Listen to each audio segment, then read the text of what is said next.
Et bonjour à tous et bienvenue dans cet épisode de Bye Bye Patron, le seul podcast où le créateur qui est investisseur immobilier vous parle de ses investissements immobiliers locatifs. Et oui, non, je rigole. Il y en a quelques autres, mais il n'y en a pas tant que ça. C'est toujours très très surprenant. Voilà, vous me connaissez, Bye Bye Patron, je suis multi-investisseur, IMO, bourse, crypto. Je sais pas si on dit que c'est de l'investissement, en tout cas j'ai quelques billes, mais très souvent on parle d'immobilier. Pourquoi immobilier? Parce que c'est comme ça qu'on peut changer de ville le plus rapidement. On peut profiter de l'effet de levier du crédit bancaire, même si maintenant les taux ont augmenté. Eh ben, on peut quand même faire des choses qu'on n'arriverait pas à faire autrement. Ou alors, le seul autre levier qui permet de vraiment accélérer, c'est l'entrepreneuriat. C'est différent, on fait des multiples et pas des pourcents, mais on part d'un capital beaucoup plus faible. Et avec aussi des risques qui sont souvent plus conséquents. En tout cas, sur ce podcast, vous le savez, des investisseurs IMO, des investisseurs, des entrepreneurs et bien sûr des gens complètement fous. J'étais il y a une semaine au QLRR, là, un événement IMO, et j'ai fait une bonne liste d'invités. Donc maintenant, je les planifie jusqu'à janvier. Enfin, c'est en janvier que je planifie, alors que là, on est en octobre. Qu'est-ce que je voulais vous dire? Aujourd'hui, on a le speedrunner de l'investissement IMO, le speedrunner des rentiers immobiliers, même si bien sûr les rentiers, il faut toujours prendre ça avec des pincettes, en la personne de Guillaume Angot. Alors, c'est assez marrant, on peut faire la relation entre, il a fait 10 ans d'études pour devenir ingénieur-chercheur chez EDF, et en seulement 2 ans, oui, 2 ans, il a pu quitter son emploi grâce à une stratégie particulièrement, on peut dire, agressive, mais en fait, quand on l'entend, tout est carré. C'est quelqu'un de très posé, c'est un scientifique, il pose les chiffres, et visiblement, il a eu bien raison. Donc, stratégie très intéressante en 2 ans, quitter complètement son emploi et puis vivre un peu comme il l'entend, et notamment, il est papa, voilà, et donc il peut, c'est un gros confort, bien sûr, de travailler un peu comme on veut. Tout ça grâce à l'immobilier en 2 ans, pas en 5 ans, pas en 10 ans, pas en 15 ans, mais en 2 ans. Mais vous allez voir sa stratégie. Forcément, si on veut avoir des résultats exceptionnels, il faut faire des choses que personne ne fait ou quasiment. Et donc, on va voir ça avec Guillaume. Avant de commencer, je vais vous faire quelques petits remerciements. Je vais essayer d'aller super vite. Vous l'entendez peut-être, je suis malade. Voilà, j'ai pris le métro parisien, j'ai pris le froid. Et tout ça, heureusement que je serai très bientôt au soleil. Je vous l'ai dit dans l'épisode précédent, mais je serai bientôt à La Réunion et à l'île Maurice. Si vous êtes dans le coin, vous pouvez me contacter. Et puis on essaiera de se voir, de bronzer un peu, en tout cas parfaire mon bronzage. Et puis bien sûr, échanger IMO. Pourquoi pas faire un épisode de podcast si vous êtes investisseur là-bas ou entrepreneur. Donc voilà, l'invitation est lancée. Ce que je voulais vous dire, je vous l'ai fait dans l'ordre, mais franchement, on va faire une intro plus courte que d'habitude. Merci pour les notes sur Apple Podcast. J'ai eu plusieurs nouvelles notes, alors que ça faisait très longtemps que je n'en avais pas eu. Pour vous dire, j'ai déjà fait les ratios. J'ai à peu près une note tous les 2000 écoutes. Donc voilà, 162 notes. Merci à Ali DSX, au top du top ce podcast. Merci pour tout, Thibaut. Merci à toi. Sur Spotify, on n'est pas loin des 300. Et oui, les gens sur Spotify sont beaucoup moins radins que ceux sur Apple, visiblement. Après, je sais que c'est beaucoup plus compliqué sur Apple de mettre une note. Mais voilà, ça fait du bien à l'ego. On ne sait pas trop à quel point ça influence les algos, mais n'hésitez pas à mettre un petit commentaire et surtout à partager. Ensuite, podcast privé, vous savez, on a ce que j'appelle un podcast privé pour que ça vous parle, mais la boîte à outils des investisseurs. Merci à tous ceux qui nous ont rejoints. Vous avez été pas mal à nous rejoindre ces derniers jours. Voilà, c'est un très bon investissement, je pense. On vend pour le prix d'un abonnement Netflix, ce que les autres vendent pour 300 ou 400 euros, ou même parfois 4 997 euros. L'épisode qui sortira le même jour où vous l'écoutez, c'est avec Florette. Donc Florette, je l'ai eu sur le podcast il y a 2 semaines. Je vous invite à le regarder. Donc Florette, elle nous montre sur quel site aller pour trouver la parcelle cadastrale, sur quel site aller pour trouver le PLU, qu'est-ce qu'il faut regarder donc dans le plan local d'urbanisme, notamment si on veut faire des divisions. C'est une stratégie qui est très rentable dans certaines zones. Il y a aussi l'histoire des places de parking qui pose toujours souci. D'ailleurs, un petit conseil que je peux vous donner, que j'ai eu comme retour, tout ce qui est avec les mairies, essayer d'avoir un écrit, mais parfois c'est pas évident. Mais j'ai parlé avec quelqu'un là récemment, il m'a dit qu'il avait divisé un bien, que la mairie lui avait dit, l'urbanisme, qu'il fallait des places de parking à moins de 400 mètres. Il a demandé un écrit, elle lui a pas donné. Et puis finalement, quand il avait fini le projet, on lui a dit, ah ben non, c'est pas 400, c'est 250 mètres. Donc les places qu'il avait entre les deux, foutues. Heureusement, il a pu trouver une autre solution. Donc voilà, les administrations, bah souvent c'est des fonctionnaires qui veulent se couvrir. Ils ont aucun intérêt en gros à vous donner un écrit. Ils ont à perdre, à peut-être vous mettre par écrit quelque chose qui est faux. Donc, essayez d'avoir un écrit. En tout cas, avec Florette, donc sur l'épisode du podcast privé, vous pourrez voir comment savoir quelles sont les restrictions, est-ce qu'on peut diviser ou non, tout ça sur base du PLU. C'est quelque chose qui est pas commun alors qu'il y a beaucoup d'investisseurs et qu'en fait, c'est ce qui fixe le cadre de beaucoup de transformations. Donc, si vous êtes auditeur du podcast privé, allez le voir. Si vous n'êtes pas auditeur de podcast privé, rendez-vous sur www.boîteabillets.com, les liens dans la description, comme toujours. Parce qu'en fait, j'ai l'impression que j'en parle tout le temps, mais quand je parle aux gens, ils disent « Ah, t'as un podcast privé et tout ». Eh ben oui, podcast privé vidéo, mais où la vidéo, ça sert à autre chose qu'à nous voir. Ça sert à voir des plans, voir des devis, voir des travaux, voir des malfaçons, voir le prochain épisode. Ce sera un épisode hyper lourd avec Romain Jury qui est banquier et il nous montre carrément sa fiche patrimoniale. Merci à Romain pour la confiance et ce que tu partages aux auditeurs. C'est vraiment inestimable. Donc, il vous montre en fait comment lui, en tant que banquier et investisseur, il prépare sa fiche patrimoniale. Donc voilà, un épisode aussi très lourd à venir. Et je pense que j'ai jamais vu ça ailleurs. Pourtant, je suis un gros consommateur de podcasts et de vidéos YouTube sur l'investissement. J'ai jamais vu ça ailleurs. Donc merci à vous. Ensuite, je vous fais un super rapide point sur le Club Invest. Vous le savez très probablement si vous écoutez depuis longtemps. Donc, on accompagne des débutants et un peu plus avancés à faire l'acquisition de biens rentables, de biens immobiliers. Ils ont acheté plus de 5 millions d'euros alors qu'on limite les places. On a une place, je pense, en ce moment.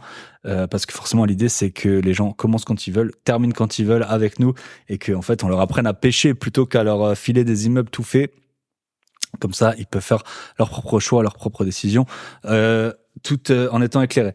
Kevin, félicitations à toi. Donc Kevin, c'est un de nos plus vieux membres. Il vient de faire l'acquisition d'un nouveau bien et il en a un autre dans les tuyaux. Donc voilà, très très inspirant quand il nous montre avant qu'il soit arrivé et maintenant où il en est dans l'évolution de son patrimoine, surtout le patrimoine brut, mais aussi de ses revenus grâce à...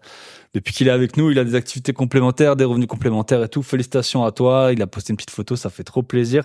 On avait, quand j'étais au week-end à l'événement, j'avais fait... J'ai été avec Yannick qui a été un de nos anciens membres. Il a pareil un Airbnb qui cartonne. Il me faisait que me montrer ses notifs et moi je recevais aussi des notifs sur mon Apple Watch. Là c'était trop marrant, on rigolait trop. Félicitations à toi. Et on a un petit nouveau dans le game, Valentin. Et pour vous dire, il a mis un peu de... Enfin, il a dû faire beaucoup de rendez-vous en très peu de temps, mais il est intérimaire et visiblement là son financement il est acté pour un projet, donc il peut avoir un financement à des bonnes conditions. Alors qu'il a le statut d'intérimaire et qu'il n'a pas de résidence principale. Voilà, c'est une question qui revient souvent. Je pense que ça ne le gêne pas, que je partage. Donc voilà, sachez, on fait des miracles et surtout les membres font des miracles. Félicitations à vous. Et dernier point, avant de commencer, en fait, c'est une question qu'on m'a souvent posée le week-end de l'événement. C'est quels sont mes 10 épisodes les plus écoutés? Alors, je vais vous le faire en 2 fois. Bah oui, je fais un petit teasing, comme ça, vous êtes obligés d'écouter l'épisode de la semaine prochaine. Et donc, épisode numéro 10, épisode 66, très vieux épisode, investir à la vitesse de l'éclair. Camille, pour lâcher son job à 28 ans. Camille, l'investisseuse éclair. Donc ça, c'est le numéro 10. Alors que c'était un vieil épisode, ça a été longtemps mon épisode le plus écouté. Après, forcément, les auditeurs ont beaucoup... la base a augmenté, ils écoutent les épisodes les plus récents. Donc voilà, elle, c'était 3 ans. Là, je vous mets un invité, c'est 2 ans. Le prochain sera 1 an. Ensuite, épisode 110, 79 414 euros de patrimoine à 27 ans et dire bye bye patron, ma petite fourmi à Zénor. Épisode, beaucoup de gens m'ont dit à l'événement que c'était un de leurs épisodes préférés, alors que, entre guillemets, c'est modeste, 79 000 euros de patrimoine, mais bon, 27 ans, et ça a visiblement parlé à beaucoup de gens. 500 euros par mois, le prix de la vie de rêve avec Cindy et Claire, 1 an sur les routes et ce n'est pas fini. Elles sont reparties depuis quasiment 6 mois et d'ailleurs là elles vont passer me voir. Je les avais vues au début de leur périple. C'était en mai et là elles vont passer me voir très bientôt. Donc je suis trop content. Visiblement, elles tiennent le budget. Donc vraiment, elles se baladent en van pour 500 € par mois. Regardez combien vous payez de loyer. Le problème, c'est qu'il n'y a pas la CAF sur le van. Mais 500 € par mois. Et en plus, elles revendent leur van avec plus-value à la fin. 1 million, comment j'en suis arrivé à acheter 1 million d'euros d'immobilier en 2022. Épisode 97, voilà, l'an dernier, j'avais bien charbonné. Épisode numéro 6, l'immobilier baisse. Qu'est-ce qu'on fait maintenant? Donc pareil, c'est un épisode que j'ai fait tout seul. Épisode 111, donc classé numéro 6. Et ensuite, les 5 premiers, je vous ferai la semaine prochaine. Je vous souhaite une bonne écoute. On est parti avec Guillaume Angot. On se retrouve de l'autre côté. Et bonjour, bonsoir à tous et bienvenue dans ce nouvel épisode de Bye Bye Patron. Aujourd'hui, on est avec Guillaume Angot, c'est comme ça que tu prononces? Oui, c'est ça, Angot. Oui. Salut Guillaume. Merci de passer sur le podcast. Tu es déjà passé sur d'autres, chez certains de mes confrères. Mais je suis sûr qu'on aura plein de belles choses à se raconter. Je te laisse te présenter, Guillaume, rapidement. Et puis la question, si tu as déjà écouté mes podcasts, tu le sais sûrement. La question que je pose au début, c'est est-ce que tu as une expérience insolite à nous raconter? Donc, soit une fois que tu étais dans ton métier que tu as quitté, on va voir ensuite, ou soit peut-être un job d'été, un job de stagiaire, que sais-je. Je te laisse y aller. Écoute, merci à toi pour l'invitation, Thibaut. Ravi d'être ici. Écoute, pour me présenter, donc je vais juste donner 2-3 phrases de contexte, c'est pour en arriver à l'anecdote. Moi, en fait, j'ai eu un parcours très scientifique. J'ai fait 10 ans d'études, donc c'était long. Et au fur et à mesure de l'avancement de mes études, donc j'ai fait une grande école, puis j'ai fait une thèse. Et j'ai eu, comme beaucoup de personnes, je pense à l'âge de la vingtaine, dans la vingtaine, j'ai eu un questionnement sur le sens, quoi, sur à quoi à quoi je vais servir, etc. Et donc du coup j'ai commencé par des études très théoriques. Et progressivement, j'ai voulu me rapprocher de quelque chose de plus concret. En tout cas, rester dans les études purement théoriques ne me convenait pas. Et donc, j'ai fait une thèse qui était quand même très théorique, académique. Oui. Et à l'issue de la thèse, j'ai souhaité aller dans le privé pour avoir au moins ce sentiment de me rapprocher d'avoir un impact concret sur le monde réel. Alors que, c'est un sentiment qui m'est propre parce qu'on peut tout à fait faire de la recherche théorique et avoir un impact hyper important sur le monde réel. Mais voilà, moi j'avais cette envie-là, et donc j'ai trouvé ce poste d'ingénieur-chercheur chez EDF. J'étais ravi parce qu'en plus l'énergie c'est quelque chose qui m'intéressait beaucoup. Alors que ma thèse, j'étais plutôt spécialisé en météorologie. Mais il se trouve que ça fitait dans un petit groupe de la R&D d'EDF qui est très grosse, c'est 2000 personnes. Et arrivé là, j'ai eu quelques déceptions sur cette recherche de sens en fait. J'ai pas. Parce qu'en général, elle arrive après. Enfin, toi, tu l'as eu rapidement, peut-être du fait de tes études. En général, c'est plutôt quand on a 22, 23 ans, qu'on étudie la finance, on se dit que voilà, on se croit dans Wall Street. Et puis après, tu arrives et en fait, tu remplis des tableurs Excel. Et puis c'est là où tu as la quête de sens, quoi. Plutôt c'est vers la fin de la vingtaine, quoi. Donc, du coup, moi, comme mes études ont duré longtemps, peut-être que ça m'est arrivé à peu près au même âge que d'autres personnes, mais finalement où j'étais encore en études. Et mais voilà, arrivé à EDF, du coup, peut-être que j'espérais des choses et qui ne sont pas arrivées. Et notamment, en fait, j'ai réalisé au fil du temps que mon travail principal, le livrable le plus important, on parlait de livrable, c'était les rapports. Il fallait écrire des rapports sur les recherches qu'on faisait. Est-ce que c'était sur les échauffements stratosphériques? Ouais, ça c'est la thèse. C'est la thèse, donc c'est un truc hyper. Vous pouvez la lire. Vous pouvez la lire. Hyper théorique. Vous pouvez lire. Voilà, c'est une lecture passionnante. C'est très bien pour s'endormir, encore mieux que le BOFIP. Et du coup, donc là, non, c'était plus sur les métiers d'EDF, notamment l'éolien. Je travaillais dans l'éolien. C'était intéressant. Mais au final, voilà, tout ce que je produisais, toute la science que je pouvais apporter, etc., ça terminait dans des rapports qui étaient un peu pénibles à écrire parce qu'il y avait plein d'allers-retours, etc., avec beaucoup de politique. Dans un grand groupe comme EDF, il y a beaucoup de politique, donc c'était un peu pénible pour quelqu'un de plutôt scientifique comme moi. Et au final, voilà, dans des rapports qui sont lus par 2, 3, 4 personnes, peut-être un peu plus, mais voilà, au final, ça termine un peu dans un placard et du coup, c'est au niveau de la quête de sens, c'est pas top, quoi. Et donc, j'en viens à la petite anecdote. Bon, c'était sur la fin en plus. Et donc, j'avais un énième rapport à rédiger. Et donc, toujours plus important. À chaque fois, on te dit, c'est vraiment hyper important, machin et tout. Ça sort maintenant, là. Faut que... Avec des deadlines qui sont de plus en plus courtes, je pense. Oui, alors oui, il y a la notion de deadline aussi, bien sûr, mais il y a la notion de client, parce qu'on travaille pour des clients qui peuvent être en interne. Hein, c'est d'autres parties du groupe EDF, mais parce que c'est grand, encore une fois. Et voilà, le client peut mettre la pression, etc. Enfin bon. Et donc là, un énième rapport. Et ma chef de projet, pas mon N+1, mais ma chef de projet qui s'occupait de qui chapeautait ce rapport, relit une première version que je fais. Et à un moment, bon, j'avais écrit, je vais pas rentrer dans la technique, mais j'avais écrit, mettons, A. Elle me dit, mais comment peux-tu écrire ça? C'est évident qu'il fallait écrire B. Alors, bon, elle le dit un peu comme ça. Enfin, elle commente, elle met un commentaire Word et tout, un peu comme ça. Bon, c'était un peu son style. Elle était un peu bizarre, en fait, parfois, et à être pas du tout, elle aurait pas pu être manager. Enfin, je pense pas. C'était vraiment, bon, j'étais un peu étonné, mais bon, elle avait l'air vraiment sûre d'elle et tout. Donc, bon, je reprends différentes choses dans le rapport, et notamment ça.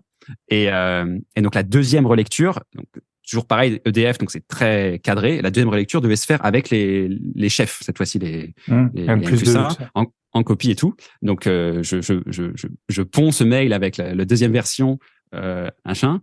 Et là, ma chef, donc, on relit et tout. Et enfin, ma chef de groupe répond avec tout le monde en copie. Mais comment peux-tu réécrire B? C'est évident qu'il fallait écrire A. Et là, c'est là, mais enfin, qu'est-ce que c'est que alors, est-ce que c'est le salariat ou est-ce que c'est ce groupe? Est-ce que c'est EDF? Est-ce que c'est les conditions du moment? Parce qu'en plus, c'était pendant le Covid. Qu'est-ce que c'est que cet environnement qui a fait que il y a une personne comme ça qui peut arriver à ce niveau-là? Alors après, on peut peut-être faire un parallèle avec le principe de Peter, tu sais, où chacun arrive à son niveau maximal de compétence. Ou c'est juste qu'elle était sous pression. Enfin, peut-être que c'est juste une petite faute de sa part, mais c'était un peu la goutte qui faisait déborder le vase. Moi, de toute façon, à l'époque, j'avais déjà en tête, et j'avais déjà dit à mon chef que j'allais partir. C'était vraiment sur la fin. Donc ça, en tout cas, je me suis dit, j'ai vu ça avec le sourire, et je me suis dit, voilà, je suis alors pas que quand t'arrives, que t'es fauché, que c'est ton premier job, ça te pourrit la vie, en fait, d'avoir ça, d'avoir des chefs comme ça. Mais effectivement, moi, je l'ai bien connu, ce principe de Peter. J'avais oublié le nom, mais ouais, c'est qu'en gros, si t'es bon à un poste, on te met au suivant. Si t'es bon au suivant, on te met en haut. Et puis, si à ce moment-là, t'es plus bon, t'as 35 ans, t'es nul, tu vas rester là surtout chez EDF. Je suppose que les gens, il y en a beaucoup qui restent qui font quasiment toute leur carrière là-bas. Donc, il y a un peu la notion de cage dorée. Et donc, c'est ça qui fait que, donc, en fait, au bout d'un moment, heureusement, ça arrive pas en même temps à tous les postes de l'entreprise, sinon il y a rien qui fonctionnerait. Mais toi, tu te retrouves, surtout quand tu commences avec tôt ou tard confronté à des personnes qui sont pas très efficaces à leur niveau. Et après, c'est un peu pareil, c'est qu'il y a des gens qui sont des très bons scientifiques, il y en a qui sont des très bons managers, et un très bon scientifique va pas faire un bon manager, et inversement, le manager, il doit quand même comprendre un peu la science, mais c'est assez compliqué, hein, toutes ces histoires de gestion, et on le voit très bien dans un entretien d'embauche, même si c'était pour ton poste qui était assez technique, je suppose. Il y a quand même une notion tu sais, on regarde si t'es sympa, entre guillemets. Enfin, c'est un peu des gros guillemets. Parce que c'est important. Mais c'est à la fois important, mais on voit bien, toi, tu fais de la science hyper poussée. Après, t'arrives à un entretien et limite, on te pose 2 questions, sur ton domaine, et après, on regarde juste si t'es sympa et puis si tu sais travailler. Après, c'est sûr que c'est important. Mais aussi, tu te demandes parfois quelles sont les compétences du recruteur, etc. Très, très intéressant. Ok. T'as des petites, vu que t'as travaillé dans l'éolienne, on sait que c'est super à la mode et tout. T'as des petites, qu'est-ce que t'en penses un peu de toutes ces histoires maintenant, tu vois, typiquement, on chauffait au gaz, maintenant on rechauffe à l'électrique, on veut mettre des pompes à chaleur, les voitures électriques. Allez, je vais te poser une question, tu faisais que les éoliennes, tu faisais les réseaux, tu faisais les rendements, tu t'intéressais à quoi exactement? Ouais, alors sur l'éolien, parce que j'ai travaillé aussi pour les autres métiers du groupe, on va dire. Parce que en fait, l'avantage, c'est qu'on était dans ce petit groupe qui faisait de la météo. Ok. En gros, on faisait de la simulation numérique d'écoulement atmosphérique. Donc, en gros, on prenait des ordinateurs et on faisait, on simulait le vent qui soufflait. Donc, évidemment, pour l'éolien, voir on comprend les que futurs c'est intéressant. rendements des. Voilà, c'est ça, pour Les l'éolien. éoliennes. Mais c'était aussi utile pour d'autres métiers du groupe. Et donc, j'ai un peu perdu ta question. Mais oui, sur l'éolien, du coup, j'étais plus sur la partie production. Et juste pour rebondir sur ce que tu disais au début, sur aussi les normes et les réglementations qui se multiplient dans d'autres domaines aussi. C'est pareil pour l'éolien. Typiquement en France, on est toujours malheureusement un peu pointé du doigt parce que ça met énormément de temps à se faire. Et d'ailleurs, ça peut faire partie aussi justement d'une anecdote ou d'un truc un peu absurde que j'ai vécu. C'est que moi, j'ai bossé sur un parc éolien offshore en français. Donc offshore, ça veut dire en mer. Et sachant que la France, on a une façade maritime hyper importante, on a un potentiel d'éolien offshore énorme, et il est hyper sous-exploité en ce moment, enfin depuis toujours, parce que ça met énormément de temps les projets à cause de contraintes administratives. Et donc moi j'ai bossé sur un parc offshore, et tout le boulot que j'ai fait, c'était basé sur des éoliennes 6 mégawatts. Et donc 6 mégawatts de puissance nominale par éolienne. Et le truc a mis tellement de temps à se faire que la technologie a évolué super vite. Et ça aurait été ridicule au moment où vraiment de commencer à construire ce parc, ça aurait été ridicule de mettre des 6 mégawatts. Alors que tous les concurrents mettaient des 10, des 11. Et du coup, ils se sont dit, on va mettre des 8. Et du coup, tout le boulot que j'ai fait, par exemple, là, c'était poubelle directe, quoi. Ça servait vraiment à rien, quoi. Donc, tu fais bon, okay. Merci. Yes. Ok. Ouais, non, c'est un peu le problème de ces grands groupes. Bon, faut dire aussi qu'ils survivent, hein. Après, on a beau avoir des avis, ils survivent pendant longtemps, malgré leur, ils ont de l'inertie EDF, dans les ils ont deux été, sens, quoi, mais. privatisés, puis la renationaliser et tout. Parce que encore une fois, il y a beaucoup de politique aussi. Donc, le boss d'EDF qui change, tous les 5 ans ou tous les 10 ans, le boss d'EDF n'a vraiment pas les mains libres. Et du coup, c'est une entreprise privée, mais qui est, souvent, on entend des influenceurs ou autres, ou des personnes qui parlent de la bourse, qui disent moi, j'évite les boîtes qui sont cotées en bourse, mais qui sont principalement détenues par l'État, parce que effectivement, c'est pas une gestion business, quoi. Ouais. Et puis tu rajoutes j'ai écouté plusieurs Thinkerview là. Je sais pas si tu les écoutes des podcasts là où il y a eu plusieurs anciens PDG d'EDF dessus. C'était assez intéressant, puis de voir un tas de la politique nationale et surtout de la politique européenne, plus de la politique, dans plein. Bref, la politique énergétique de la France, parfois, faut pas trop en écouter non plus, parce que parfois ça a tendance à t'agacer, quoi, en voyant tout ce qu'on avait, et puis que voilà, il y a eu certains. Tout le monde n'a pas toujours pris les bonnes décisions. Après, on le sait maintenant. On est toujours plus intelligent a posteriori, hein. Moi, si j'avais su, j'aurais acheté encore 10 fois plus d'appart il y a 10 ans. Et vous m'entendriez sûrement pas sur ce podcast parce que je devrais compter compter mes Bugatti, voilà. Écoute, on peut attaquer dans le dur. Donc toi, on va faire ton parcours assez vite d'immobilier, je pense, et on va parler sur tes spécificités. Donc t'as commencé quand vraiment l'investissement locatif? Et quand est-ce que t'es parti? Et après, on va voir comment tu as réussi à partir assez vite. Je pense que tu es le recordman. J'avais eu Camille, en 3 ans tout pile, elle a réussi à quitter enfin, elle avait dit, je travaille 3 ans, et elle a arrêté de travailler 3 ans. Toi, ça allait presque encore plus vite que ça, non? Oui, mais en tout cas, je mets déjà un warning. Enfin, c'est vraiment pas pour vendre du rêve, parce que je l'ai fait d'une façon qui m'a permis de le faire vite. Et notamment, je suis parti avec pas grand chose, on va dire, entre guillemets, avec un lifestyle assez frugal, quoi. Sur des hypothèses de lifestyle frugal, et ensuite la réalité a été ce qu'elle a été. Mais donc, pour te répondre, mon premier invest locatif, finalement, on l'a acheté en fin 2018, et je suis parti en fin 2020. Ok. J'ai quitté mon salaire. Ouais, donc 2 ans, quoi. 2 ans. Donc ça, on peut dire que c'est une période de 2 ans. Après. Mais c'était qui était sur des bases que tu avais déjà consolidées. Avant 2018, j'ai pas rien fait. J'avais juste rien fait en immobilier locatif, clairement. Enfin, j'avais loué un box parce que j'avais acheté déjà ma résidence principale. Il y avait un parking qui allait avec. Je m'en servais pas, donc je l'avais mis en location. Voilà. Ok. On peut dire. Mais j'avais pas rien fait au niveau financier aussi. J'avais épargné pas mal, etc. Mais effectivement, j'ai jamais eu de haut salaire. Et j'ai pu, en 2 ans seulement, qui était intense, qui était assez intense, bien sûr, d'investissement IMO, me créer les conditions qui m'ont permis de quitter mon salariat fin 2020, avec encore une fois derrière, du coup, c'est pas Fat Fire, quoi.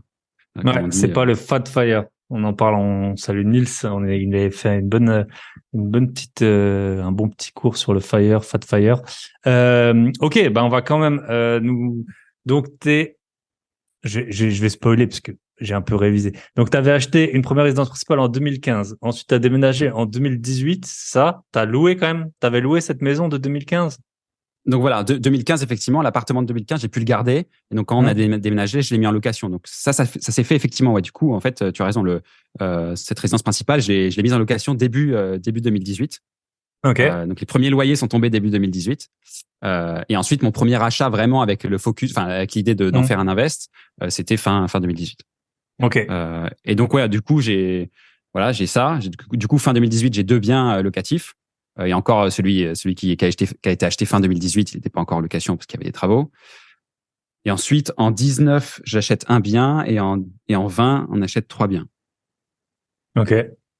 Donc, ça fait 6 3 biens plus locatifs. 1 plus 1 plus... Ok, 6 biens 2 locatifs. plus 1 plus, voilà, ouais. Ok. 6 biens. Et donc, 6 biens, t'en achètes avec ton frère, c'est ça? Ouais. Les 5 derniers ont été achetés avec mon frère, ouais. Ok. Tu peux nous raconter un peu ça? J'aime bien les histoires de famille, fin d'association. Ouais. Est-ce que, voilà, vous étiez moteur en même temps? Est-ce que toi, t'en as acheté un et t'as dit à ton frère, vas-y, c'est trop bien, regarde combien je fais, on peut faire ça ensemble. Est-ce que ton frère, il avait un statut, enfin, des compétences que t'avais pas, ou un statut, je sais pas, peut-être qu'il gagnait très bien sa vie, qu'il était plus vieux, euh, si tu peux nous raconter un peu les prémices de l'association. Ce qui est bien avec la famille, c'est qu'on l'a toute la vie, qu'on l'aime ou qu'on l'aime pas. Je pense que Ouais. c'est comme pour les C'est- parrains, marraines, tu vois. Enfin, parfois, il y en a qui prennent des amis, après, au bout de 10 ans, ils se voient plus. Et si tu prends ta sœur ou ton frère, normalement, tu le Ouais. vois. Ouais. Ouais, bah, c'est bien quand on s'entend bien. Et donc là, c'est le cas. Et donc, effectivement, le démarrage était intéressant parce que, donc, justement, si on refait l'histoire, moi, du coup, début 2018, je mets mon ancienne résidence principale en location. Et je l'ai fait sans trop me former, en fait, au préalable. Mhm. Et sans trop voilà, aller chercher même par moi-même des infos. Je l'ai mis en location nu, du coup. Et après ça, genre quelques semaines ou mois après l'avoir fait, je me suis dit, ah, mais en fait, qu'est-ce que je viens de faire? Et donc là, je me suis mis vraiment à m'intéresser. Et notamment, c'était le podcast de Bruno Racco, qui était vraiment Que extra j'ai à cette rencontré il y époque. a pas longtemps, Bruno, là. Il avait disparu de la Ouais, circulation. On l'a retrouvé, là. Maintenant, il est nouveau il est passé sur plusieurs il podcasts, est là, toujours chez là. Jérémy Ouais. et chez Paco. Ouais. Donc, Et, Bruno Racco, ouais, il nous a bien aidé. et Il du nous a coup, fait acheter c'est quelques clair, c'est millions clair. d'euros Et d'IMO, hein. il nous a inspiré. Et enfin, notamment les témoignages aussi des Ouais, ouais, personnes les par qui c'est invités, passé, ouais. etc. Parce que lui, il parlait pas Et trop donc, de lui, mais effectivement, les invités. Puis c'est marrant, et on donc, voit où ils sont maintenant. Il y avait Yann Darwin, il y avait, enfin, je sais plus, je crois, il y avait Michael Ferrari, enfin, je sais plus, il y avait pas mal d'accord. de gars Faudrait que je les réécoute si je les ah retrouve. ouais, qui ont bien cassé le game entre temps et d'autres, qui ont un peu disparu. Ok, donc Bruno Mais Racco. et du coup, j'écoute ça. Enfin, je m'intéresse vachement. En fait, je plonge complètement dans l'IMO et je prends le virus, quoi. Et du coup, je réalise assez rapidement que j'ai fait une erreur, que j'aurais dû le louer en meublé, etc. Et donc, c'était vraiment, j'avais un peu cet esprit de revanche. J'étais là, mais là, il faut que j'achète un truc vraiment avec dès le début l'idée de le louer et donc bien faire les choses, machin. Et et en fait, je sais plus, franchement. Enfin, je pense que j'en avais parlé un peu à mon frère, mais vraiment pas de manière intense, pas du tout en cherchant à le convaincre ou quoi que ce soit. Et c'est lui qui est revenu vers moi à un moment en disant bah écoute, si tu veux, on investit ensemble. Et bon, c'est bien tombé parce que effectivement, lui, il était moins endetté que moi, il avait des plus revenus, donc clairement ça aidait du point de vue emprunt. Et oui, bah, effectivement sur les compétences, on est assez complémentaires. Lui, il avait déjà lui, il a créé une boîte en fait. Il a co-créé une boîte qui a eu beaucoup de succès. Et donc, il a toute cette vision un peu plus high level, je dirais, de gestion aussi, parce que donc c'est, Gestion comme des on gens dit, aussi, peut-être ça qui te manquait, oui, enfin. gestion des gens aussi, gestion des locataires, et puis accepter voilà de faire des dépenses parce que c'est des investissements aussi. Hum. Euh, Donc voilà, on est bien complémentaires. Et moi, j'étais plus dans la technique de connaître parfaitement la fiscalité, la recherche, comment rechercher un bien, toutes les techniques, toutes les astuces, les façons de faire, la négo aussi. Je sais que tu as écrit un bouquin dessus qui Faut l'acheter, il est pas cher. Hein. Et bientôt, il y aura une deuxième Voilà. édition. Hein, attention. Ah. Je suis en train d'y travailler. Et donc voilà, on est bien complémentaires. Et du coup, ça s'est très bien fait sur le premier. Puis ensuite, tous les deux, on voulait pas s'arrêter là et on a enchaîné. Et du coup, en 2019, on a fait énormément de visites parce que donc nous, on est en Île-de-France. Hein, là maintenant, je vis en Limousin, mais à l'époque, je vivais aussi en Île-de-France comme lui. Et on voulait, on cherchait en Île-de-France. C'était pas le territoire de chasse le plus facile. Et en plus de ça, on avait des contraintes, pas des contraintes, mais des critères. On s'était mis des critères. On voulait du cash flow, quoi. On voulait et du coup, c'est vraiment ça compliquait la tâche. Et du coup, on a vraiment cherché énormément en 2019. Lui, il faisait des visites, moi, je faisais des visites. Moi, c'était l'ouest de l'Île-de-France, lui, c'était plutôt l'est, en fonction des lieux de vie et de travail de l'un et l'autre. On s'envoyait les annonces et tout, et on a vraiment bien bourriné cette année-là. Et ça s'est soldé effectivement par du coup un achat en 19 et trois en 2020. Très intéressant. Et c'était un peu, moi avec mon associé, on a aussi acheté pas mal, notamment à cette période. Et effectivement, c'était en fait quand t'es à deux, t'as une sorte de rouleau compresseur. Voilà, t'as tout le temps un qui cherche, qui visite. Il y en a un parce que parfois, forcément, dans la vie et surtout quand on travaille ou qu'on a des enfants, on a des périodes plus ou moins occupées. Donc quand il y en a toujours un qui est en recherche, ça permet franchement de pas perdre de temps, quoi. Et c'est vrai que là, mon associé, lui, il est parti là au Canada, donc pour l'instant, on n'a pas racheté ensemble, et puis c'est pas prévu parce que tant qu'il a des revenus extra-européens. Mais puis moi, je trouve que j'ai assez de locataires. Mais je vois bien depuis qu'il est parti, j'ai fait des visites, c'était plutôt des petites périodes, quoi. Où je me suis dit bon vas-y, là je visite, je vais chercher un bien et tout. Mais je suis plus dans la dynamique de. Avant, c'était vraiment les achats. Il y a un moment, on était, une fois qu'on signait un compromis, on repartait en visite. En gros, c'était ça le mécanisme. Et puis, on l'a fait pendant plusieurs années même. Donc, c'est vrai que l'avantage d'être à deux, les gens, ils disent, ouais, mais je vais partager, gna, gna, gna. Ouais, mais bon, déjà, t'es avec un pote, donc c'est cool, ou ton frère, tu passes un bon moment. Et puis, en fait, le process, il s'arrête jamais. Et je trouve que c'est comme ça que t'arrives à enquiller soit t'achètes des immeubles, comme certains l'ont fait, soit nous, on avait la stratégie de plutôt acheter en continu, quoi. Puis tout le temps être tu connais les prix, du coup, je trouve que t'es dans un autre, tu connais les tendances, tu connais la tension, tu connais les prix. Et sur l'aspect, effectivement, motivation et non découragement, quoi, parce que nous, par exemple, voilà, je reparle de 2019, mais on a beaucoup visité et à un moment, si on avait été seul, je pense que c'est plus compliqué de garder la motivation, quoi. J'en parlais encore tout à l'heure justement ce matin avec une personne que j'accompagne, où il me disait ouais, j'arrive pas à trouver machin, et il est seul. Et c'est vrai que nous à deux, l'aspect quand il y en a un qui a un peu moins la motive, l'autre tire un peu la corde. Et ça aide beaucoup. Franchement, ça aide beaucoup d'être à deux. Ouais. Ça aide quand tu veux négocier. Ça, j'en parle pas dans mon livre, je pense, mais quand tu veux négocier, qu'il y en ait un qui ait pas vu le bien. Tu vois, nous, ça nous a beaucoup aidé qu'il y en ait un qui soit juste sur les chiffres. Good cop, tu vois. bad cop aussi. Ouais, voilà. Soit tu fais le good cop, bad cop, soit t'en as un, il a pas vu les. Donc souvent, le good cop, c'est celui qui a vu l'agent. Et puis l'autre, il dit, et tu dis, écoutez, moi, mon associé, il veut tant de renta, ou il veut payer tant, et voilà, il reviendra pas dessus. Ça nous a aidé plusieurs fois. Et après, moi, j'ai signé des biens tout seul assez cher récemment. Franchement, quand t'es tout seul chez le notaire, surtout, j'ai acheté des biens, c'était une succession. Donc, il y avait les quatre, ils étaient quatre, plus le notaire, plus moi, que des vieux. Et moi, c'était un gros achat quand même. Hein. Et j'étais tout seul. Franchement, j'aurais bien voulu qu'on l'assied soit là en me disant non, mais ça va, t'es pas en train de faire une connerie.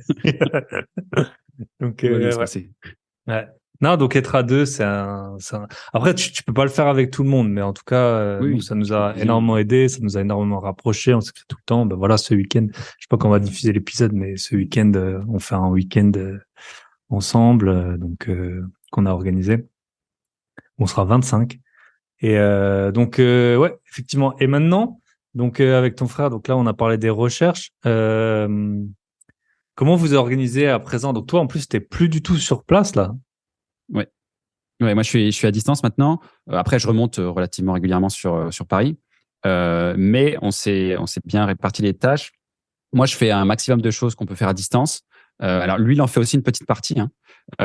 Mais notamment tout ce qui est remettre des annonces. Parce que nous, du coup, on a 5 biens en commun.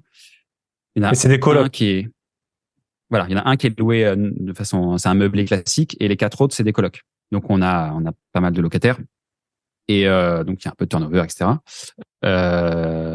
Et donc, moi, je m'occupe de tout ce qui est annonces, etc., mettre des annonces. Et en fait, bon, il y a une petite astuce, mais de faire visiter les biens par les colocs. Donc, lui, en fait, lui, j'essaie de lui épargner au maximum les déplacements, parce qu'il a aussi une vie de famille et un boulot, etc. Lui, il a pas quitté son boulot. Et enfin, il a quitté, il a changé aussi, il a un peu changé de rythme de vie, etc. Mais donc, il reste assez occupé. Et puis surtout, voilà, c'est quand même mieux de s'épargner 2 heures de métro RER si on peut. 2 heures aller-retour, hein, bien évidemment. Et donc, voilà, je lui épargne un maximum de choses. Et typiquement, voilà, je fais faire les visites par les colocs sur place. Voilà, mais sinon, que te dire, bah voilà, quand il y a un sujet, je sais pas, un truc, un électroménager qui pète, ou on fait ça à deux, on se répartit un peu les choses, mais voilà, quand il y a des sujets plus travaux où c'est intéressant d'être sur place, c'est plus lui qui va être en contact avec la personne, mais ça peut être moi qui trouve la personne, ou qui ait les premiers échanges. Mais voilà, on fait aussi participer du coup nos locataires quand ils le peuvent sur des petits sujets. Ça, c'est le gros avantage de la coloc, hein, effectivement. Et le gros Ouais. inconvénient de la LCD, la location courte durée, bah, c'est qu'il y a personne sur place. Donc même tout prend des proportions si tu as une plaque de cuisson à changer. Donc déjà, tu fermes la nuit, ou 2 nuits, ou 3 nuits. Et donc ça te coûte 2 fois le prix de la plaque. Et puis il y a personne sur place. Ça, c'est le gros. Ça, je l'ai bien vu cette année. On avait plusieurs petits trucs dans une LCD. Et par exemple, pour Internet, ils sont venus 4 fois. Ben voilà, horrible d'envoyer des gens 4 fois. Il y a mes concierges, il y a mon artisan qui est allé et tout. Enfin, à distance, très très compliqué. Ouais, c'est Alors que quand pénible. tu loues, voilà, c'est en coloc. Surtout si les colocs ils n'ont pas Internet, t'inquiète pas qu'ils vont Bah voilà, ils mettent la oui main à pour la être pâte. là quand il y Ouais. aura le. Yes. Ça nous est arrivé, le technicien qui passe et tout. Ouais. Ouais.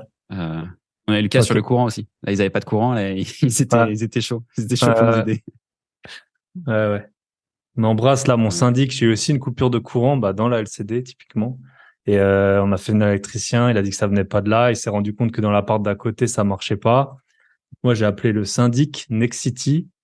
Bien sûr, il répondait pas. J'ai envoyé un mail. Ils m'ont rappelé une semaine après en m'expliquant que c'était ma faute, que mon locataire avait un mauvais contrat, et que en fait le voisin avait également un mauvais contrat. Je leur ai dit, écoutez, je pense pas que ce soit là. Et puis le tableau, il a pas sauté et tout. Voilà, que ce sera quand même un malheureux hasard que les deux tableaux sautent en même temps. Et puis là, j'ai reçu un message comme quoi ils vont régler le problème électrique de l'immeuble, c'est ce que je leur avais dit, quoi. Donc voilà, ça c'est toujours les joies des gestionnaires de syndic. Mais Ouais, bah nous, c'était une inversion de compteur, quoi. ah, Pendant super longtemps, quoi. Pendant 2 ans ou 3 ans, on a payé l'appart d'en l'électricité face de pour quelqu'un. l'appart d'en face, et Ouais, inversement, quoi. ouais. Ouais, ça m'étonne pas Enfin, que ça non, puisse arriver. et justement, il n'y avait pas inversement, en fait. C'est pour ça, d'ailleurs, ça a fini par savoir, parce que nous, ça a mis 2 ans, voilà, je te dis 2, 3 ans, pour que il y ait une réaction, on va dire, enfin, que, en fait, notre électricité n'était payée par personne, finalement. Ah oui, parce que vous. Ok. Nous, on Ah bah, payait génial. le voisin, et je dis Ouais, nous parce que c'est nous qui prenons à notre charge les frais, les choses comme ça, évidemment, ouais, ouais. Internet. Ok. Bon, on peut parler coloc un peu. J'ai souvent des questions sur la coloc. Puis après, on verra comment tu as dit bye bye patron. Premier point. Donc, tu es en Île-de-France. Est-ce que c'est dans les mêmes régions d'Île-de-France que tu as les colocs? Non, non, on est un peu partout, 91, 92, 93. Ok. Euh, Est-ce que, bah, je suppose qu'il y a des saisonnalités. C'est des colocs de Oui. combien?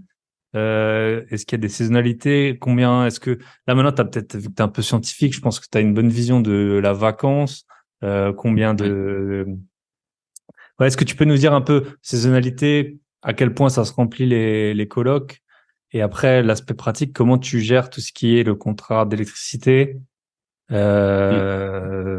Internet, et j'ai pas de coloc, donc peut-être Les qu'il y a charges, ouais. les charges. Bon, ouais, Euh, ça tu les payes et tu demandes des avances, je suppose. Enfin, Oui, alors, du coup, voilà, pour commencer par la fin, ouais, les charges, effectivement, on fait au forfait, avec sans régularisation, enfin, juste au forfait. Et du coup, on sait qu'on prend un risque dessus. On n'avait quand même pas prévu 2022 une explosion des coûts.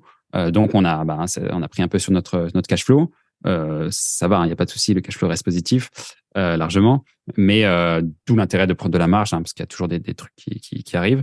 Mais typiquement, voilà, c'est un argument. C'est marrant, j'en parlais encore une fois ce matin avec le même client. C'est marrant parce qu'on a l'impression, enfin lui comme moi avait l'impression que c'est pas valorisé autant par les candidats locataires, on va dire. Quand ils voient dans l'annonce, ils voient un prix et ensuite ils voient s'ils lisent tout que en fait tout est compris dans le prix, quoi, et que c'est au forfait et que du coup il y aura pas de surprise, pas de mauvaise surprise pour eux. Et donc ils peuvent, enfin j'espère qu'ils se disent pas trop ça, mais du coup ils peuvent finalement consommer autant qu'ils veulent. Laisser les fenêtres ouvertes, etc.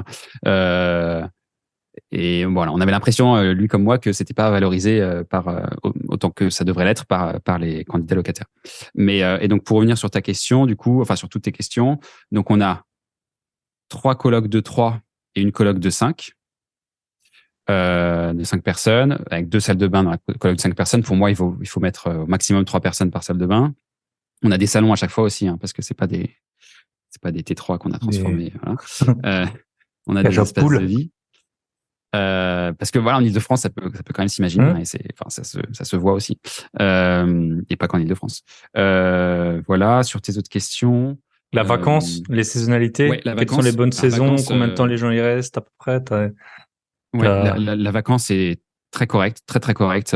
Justement, j'avais fait les calculs effectivement en bon scientifique, mais je n'ai plus forcément un chiffre en tête. Je crois que c'était 0,5% de vacances. Ah oui, donc c'est rien, c'est même pas. Donc les gens qui prennent 10 mois ou 11 mois, en tout cas en Ile-de-France, c'est très conservateur.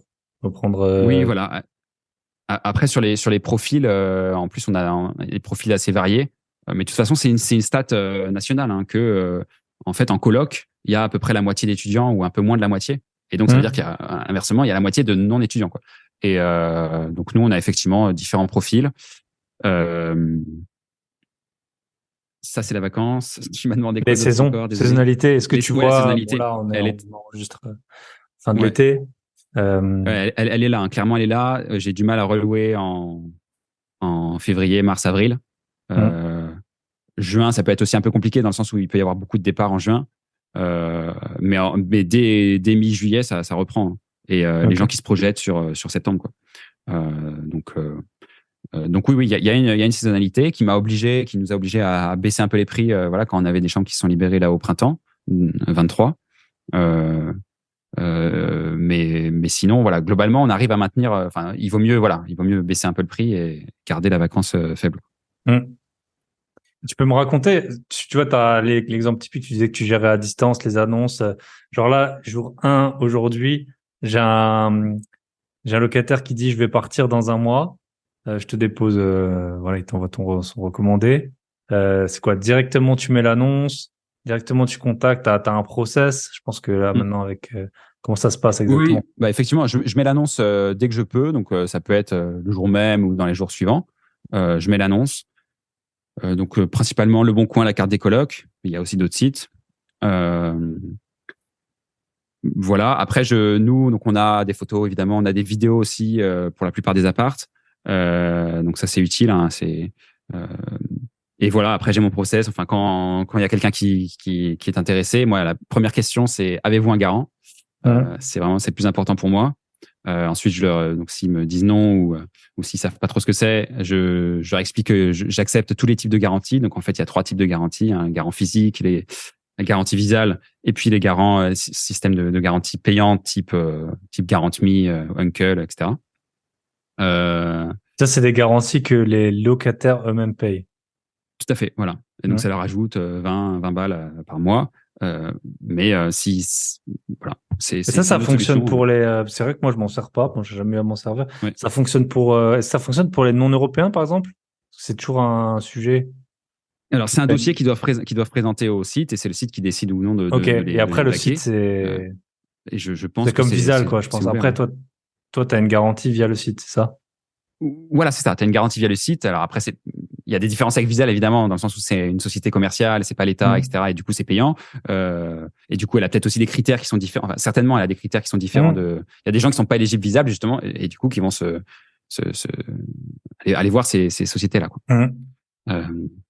Donc voilà le process. Et ensuite, s'ils ont un garant, ok, ils ont le droit de visiter.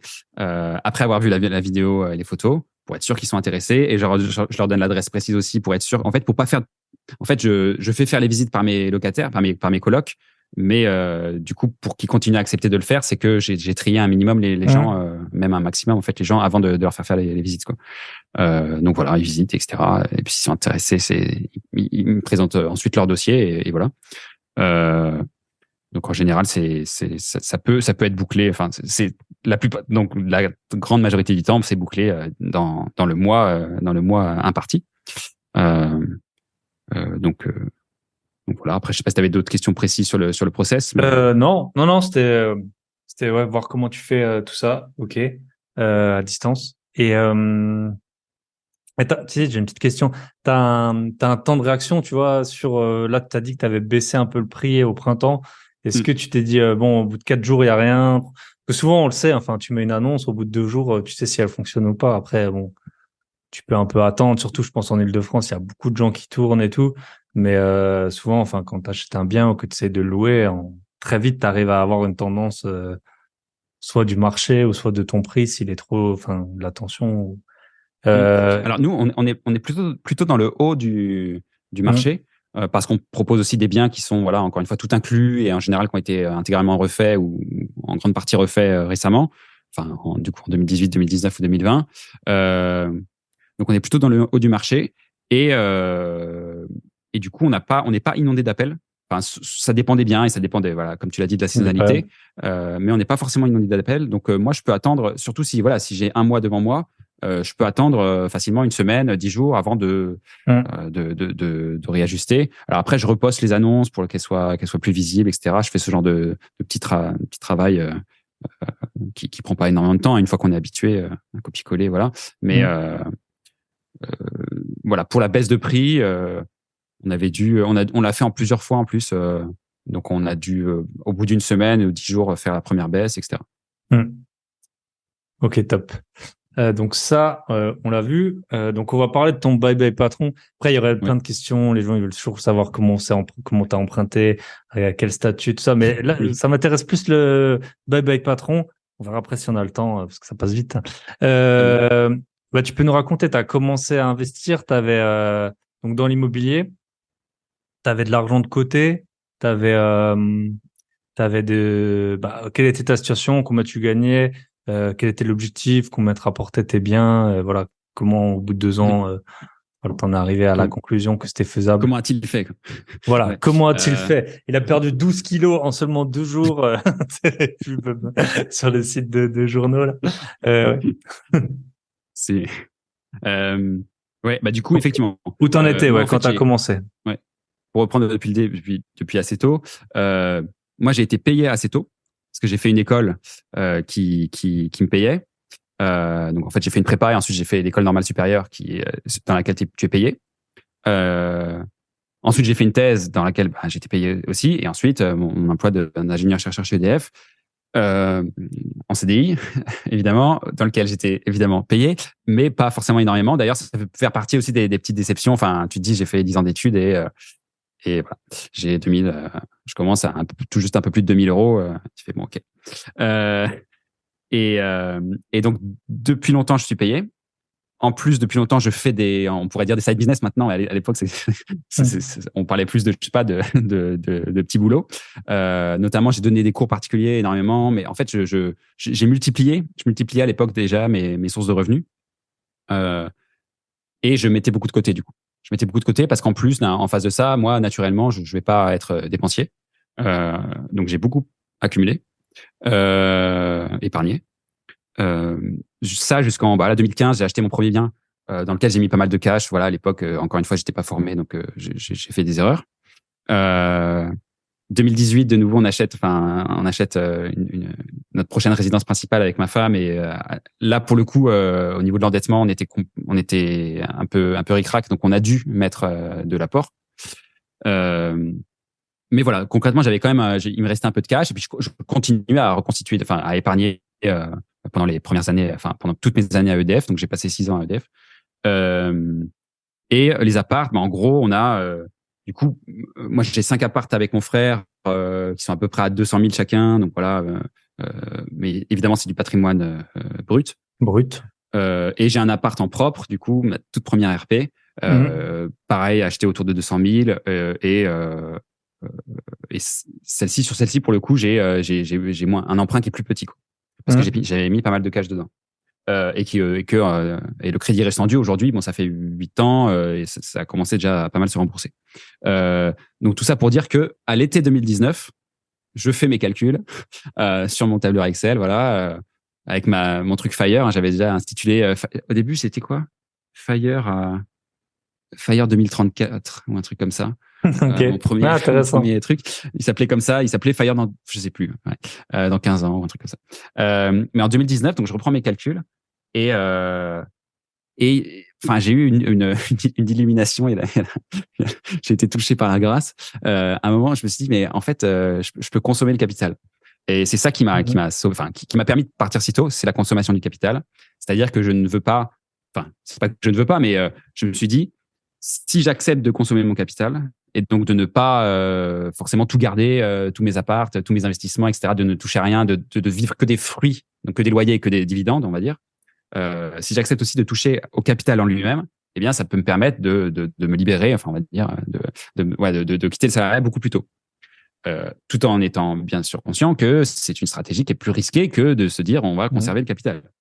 Je pense que c'est important peut-être de faire peut-être une petite pause. Voilà, donc oui.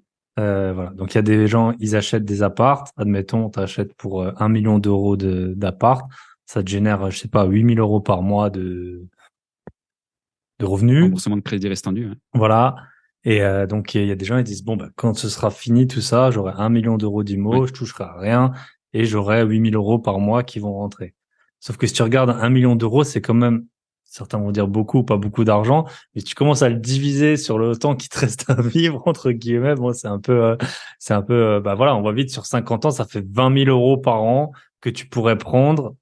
Et ça, indépendamment des loyers qui rentrent. Donc, en fait, c'est ça qui peut tout changer. C'est que pour certaines personnes, 1 million d'euros, ça leur suffirait même pas pour, ce qu'ils diraient, je vais acheter une maison vers chez moi, ça coûte 1 million d'euros, admettons.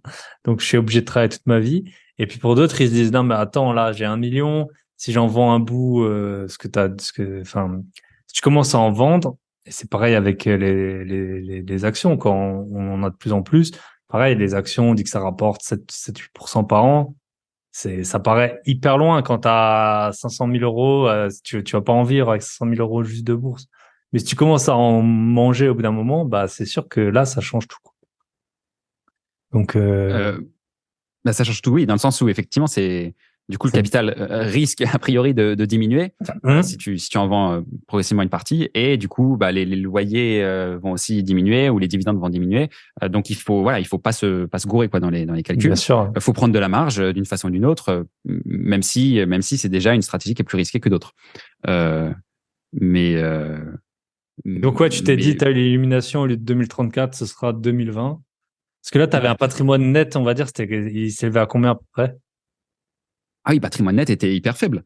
Parce que sur l'IMO, il y a certains biens, on était en négatif. En patrimoine net, tu vois, on avait emprunté davantage que... Oui, davantage à cause des travaux. Que la valeur. À cause des travaux et des frais de notaire, etc. Tu as 10% de frais à peu près. Et si tu empruntes, même si tu fais des travaux et que tu te dis, ouais, je sais pas, j'ai acheté 180 000, je fais 20 000 de travaux, et mon bien, maintenant, il va valoir 200 000, même si tu es relativement optimiste sur la valeur de ton bien post-travaux, il y a quand même les frais et du coup, tu peux quand même avoir emprunté parce qu'à l'époque, le 110% était faisable. Il est toujours faisable aujourd'hui d'ailleurs, mais c'est beaucoup plus rare.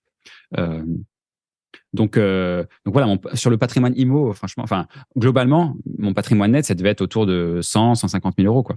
Vraiment pas grand-chose. Attends, non, je dis ça, mais même c'était même beaucoup moins en fait. C'était beaucoup moins.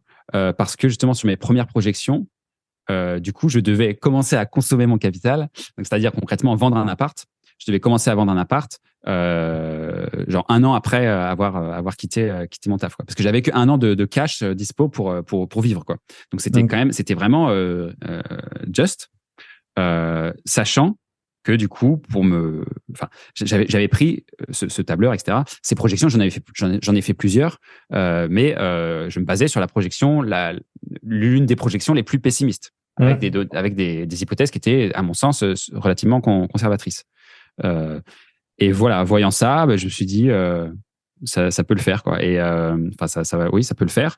Et au pire du pire, je vais pas mourir. Je reprends un boulot et voilà. Au moins j'aurais essayé. Et, j'aurais pas le regret de ne pas avoir essayé, etc.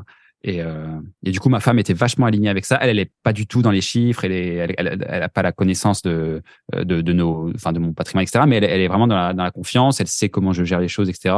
Et elle se dit, bon, si Guillaume, voilà, c'est pas quelqu'un qui va prendre des risques inconsidérés. Donc là, s'il dit que c'est faisable, c'est que c'est faisable. Ok. Trop intéressant. Et donc, t'avais sur ton... C'est un peu dur de le dérouler à l'oral. Je pense que sur un tableur, ça se voit bien. Donc, t'avais donc les 150 000, c'était avec ta RP déjà en partie remboursée, tout ça, ou c'est le cash que t'avais de côté? Oui, alors en fait, on peut vraiment effacer ce chiffre-là. Enfin, en fait, il a une origine, mais en fait, je te dis, j'avais que 1 an de. En gros, j'avais peut-être 20 000 euros, quoi. 15-20 000 euros. Ok. Voilà. Et après, voilà, t'avais les colocs qui se remboursaient, quoi. En gros, c'était ça. Et après, donc, au bout d'1 an, enfin, très rapidement, je devais vendre un premier bien. Et ce premier bien était celui sur lequel, bien sûr, je choisis le bien que je vends. Je prends celui qui est le plus intéressant à vendre, c'est-à-dire celui qui a notamment le rapport loan to value le plus bas. Et donc ce bien-là me permettait de tirer pas mal de cash et d'avoir plus d'air, on va dire, et de pouvoir vivre une petite dizaine d'années, encore une fois avec ce niveau de dépenses relativement restreint, quoi. Mais qui nous convient depuis des années et qui a priori devait continuer à nous convenir les années à venir. Donc voilà, j'avais cette première vente importante qui me permet d'avoir un peu plus d'air. Et ensuite, effectivement, au bout d'une petite dizaine d'années, je devais vendre un deuxième bien, etc. Et en fait, ça s'arrêtait au bout de 3-4 biens. Et il me restait à la fin 2-3 appartes sur lesquels le crédit était remboursé. Et donc, il y avait le loyer qui tombait avec effectivement plus de cash flow. Ok. Très intéressant. Donc, en gros, j'essaie de résumer. Tu me dis si je me trompe ou pas. Mais je pense que c'est important parce que tout le monde comprend pas forcément que ce soit si rapide. Donc, en gros, tu as un appart. Admettons qu'il a 100 000 euros de différentiel entre ce que tu vas le vendre et ce qui te reste à payer à la banque. Donc, admettons que tu le vends 200, il te reste 100 à payer, tu l'as acheté 100. Donc, au bout d'1 an, tu le vends. Boum, tu as 100 000 euros. Tu vis avec ces 100 000 euros pendant, voilà, si t'es frugal, je sais pas, 6 ans. Et pendant ces 10 ans, toi, tu as 1 million d'IMO et en gros, tu rembourses à peu près la moitié, vu que tu as des emprunts sur 20 ans. Donc, c'est après ça, je pense, la stratégie. Ouais, c'est à peu près ça. Alors, malheureusement, enfin, du coup, en 6 ans, enfin, on rembourse pas autant que ça. Oui, en 6 ans, non, mais là, sur tes 10 ans, ouais, dont tu parlais, pour toi, les 10 ans, donc là, tu avais remboursé plus ou moins, même si au début, on paye plus d'intérêt et moins de capital, mais en gros. Et donc après, là, voilà, c'est vrai que tu as l'équivalent. C'est ça, et progressivement. Donc après, tu revends un bien. Le diminue sur chaque bien, et voilà, et tu vends un autre bien, etc. Donc les premiers biens, en fait, cette stratégie, du coup, elle est hyper, mais comme beaucoup de choses, comme beaucoup de projections qu'on peut faire, elles sont très très dépendantes de ce qui peut se passer les premières années. Et typiquement, voilà, si ça se passe mieux, ensuite ça peut être exponentiellement mieux que ce qui était prévu. Oui, si ça se passe moins bien, inversement, voilà, ça va se passer vraiment moins bien. La faillite va arriver beaucoup plus tôt que prévu. Et d'ailleurs, à ce sujet, j'étais pleinement conscient que si j'étais resté 6 mois, 1 an, 2 ans de plus salarié, ça aurait été beaucoup mieux, quoi. Ça aurait été beaucoup mieux en termes de, sur le reste de ma vie, enfin, on va dire, voilà, en termes de financier. Tu aurais pu encore acheter 1 ou 2 biens peut-être de plus, et alors sur ces 10 ans, en plus, mais sans même parler d'acheter un nouveau bien, juste le fait que voilà, du coup, tous les apparts auraient été, mettons, un an de plus, tous les apparts auraient été décalés de 1 an. Donc, le premier, il est décalé de 1 an. Le deuxième, il est décalé de 2 ans ou de 3, etc. Et c'est pour ça que c'est exponentiel. Voilà, donc j'étais pleinement conscient de ça, mais malgré tout, j'ai vraiment été attiré par la liberté plus que par l'argent. Et donc, voilà, j'ai fait le choix de partir quasiment le plus tôt possible, quoi. Yes, c'est intéressant. Et ouais, c'est super intéressant comme approche. En fait, dans un monde parfait, on se dirait, si tu pouvais acheter 20 biens, enfin, 20 biens à 100 000 euros, on va dire, et que tu en achetais pendant les 20 premières années de ta vie, après, tu pourrais juste en vendre et tu aurais 100 000 euros. Oui. Et puis en racheter à crédit, puis tu pourrais en fait faire tourner comme ça et vivre, et même sans, avec zéro cash flow, quoi. C'est ça que, en fait, tu profites vraiment pleinement du remboursement du capital qui est de cette façon que historiquement on s'est enrichi dans l'immobilier et aussi avec l'éventuelle plus-value. Mais pour celle-là, on n'a pas de boule de cristal. On ne sait pas exactement où ça va aller, quoi. Oui, le remboursement du crédit restendu, c'est la partie immergée de l'iceberg, c'est le plus gros en fait, et le cash flow, c'est marginal. C'est que du bonus, quoi. C'est que du bonus. Après, ça peut être, évidemment, dans certains cas, c'est la partie la plus importante, mais c'est quand même l'exception. C'est largement l'exception. La règle, c'est que le cash flow, il est pas énorme. Nous, pour le coup, on a, comme je t'ai dit, donc on a cherché des biens avec du cash flow et on a trouvé des biens avec même certains qui ont beaucoup de cash flow, mais voilà, dans mes projections, je prenais des hypothèses très conservatrices où j'avais globalement un cash flow immobilier à 0. Ok, bah super intéressant. Bah tu peux nous parler de l'autre du pendant de ça, c'est ton niveau de vie, tes dépenses, combien tu dépenses, combien tu avais projeté. Voilà, t'as des enfants. Je suppose que ça se projette aussi. Donc, ça se projette. voilà.